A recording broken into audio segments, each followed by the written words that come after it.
দেখ শুনি না ডাইটটা ঘুমাইতাছে। আই বৌমা, বৌমা আরে ওঠো, দেখো সন্ধ্যা হয়ে গেল। ও মা আপনি? তোমার সন্ধ্যা হয়ে গেছে তো, আমি তো বুঝতেই পারিনি কখন সন্ধ্যা হয়ে গেল। তুমি নাটিটা ছেড়ে আমি এটা আপনাকে সন্ধ্যা হতে দিয়েছি। ঠিক আছে ঠিক আছে বৌমা, তোমার তার মতো হইতো না। তুমি আমার একটা কথা শোনো। হ্যাঁ বলুন বলুন। পাশের বাড়ি যে শাশুড়ি আর বৌমা, জানো তো বৌমা শাশুড়ির মধ্যে একদম বনে না, সামনে কুটি নাটি নিয়ে লেগেই থাকে হরদম।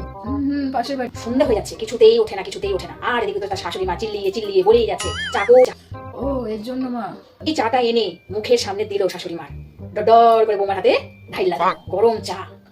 তোমার এটা তো আপনি পরেও বলতে পারেন। হ্যাঁ তুমি ঠিকই কইছো, এখনকার দিনে যে যুগ চলছে তো আগেকার দিনে যুগ নয় বৌমা। যা কথা তো সবাই সোজা ভাবে নিতে পারে না, তাই না? ততক্ষণ একটু বেয়াকা হয়ে না বলে।